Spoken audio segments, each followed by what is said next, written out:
তোমার নাম কি? শ্যাম আহমেদ দরুদ। হুম। তুমি বড় হয়ে কি হতে চাও? আমি একটা ছোটখাটো বাউল হতে চাই। হ্যাঁ, তোমার তাহলে এই ইচ্ছে। হ্যাঁ। আচ্ছা, তাহলে তোমার সুন্দর কণ্ঠে একটা গান শুনতে চাই আমরা। আচ্ছা ঠিক আছে। আমার আন্ধার রাইতের চাঁদের আলো, তুই যে সোনার ময়না রে, ভাসলো আমার দু চোখখানি, পর করিলি আমারে তুই। যা চলে যা দূর বহুদূর, রাখবো চিতে নীলচে কাছে, বিষাক্ত ওই মায়ার জালে, ফিরবো না তোর শহরে। আহা রা রা রা রা রা রা রা রা রা রা রা রা রা রা রা রা রা। আছি আমি একা সুখের এই ভুবনে, পান্ত দুপুরে তোরে খুবই মনে পড়ে। আহা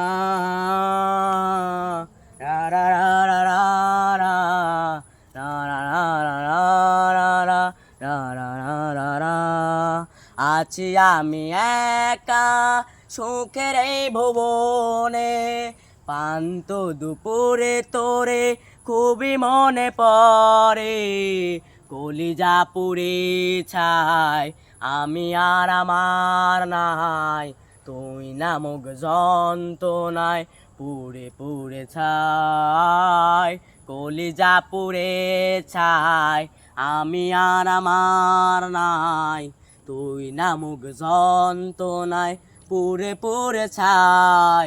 আমার আন্ধার রাইতের চাঁদের আলো, তুই যে সোনার ময়না রে, ভাসলো আমার দু চোখখানি, পর করিলি আমারে তুই।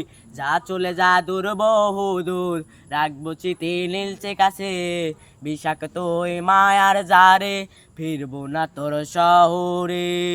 আহা রা রা রা রা রা রা রা রা রা রা রা রা রা রা রা রা রা। আছি আমি একা সুখের এই ভুবনে, পান্ত দুপুরে তোরে খুবই মনে পড়ে। কলিজা পুড়ে ছাই আমি আর আমার নাই, তুই নামক যন্ত্রণায় পুড়ে পুড়ে ছাই। কলিজা পুড়ে ছাই আমি আর আমার নাই, তুই নামক যন্ত্রণায় পুড়ে পুড়ে ছাই। কলিজা পুড়ে ছাই আমি আর আমার নাই। তো এর গান কেমন লাগলো? অনেক ভালো, অনেক ভালো। খুব ভালো। ভালো লাগছে এর গান? আমরা আজকে চলে আসলাম লালপুরের একটি ছোট্ট বাউলের গান শুনতে। অনেক সুন্দর লাগছে গানটি। আপনারাও অবশ্যই শেষ পর্যন্ত দেখবেন, শুনবেন। উৎসাহ দিবেন।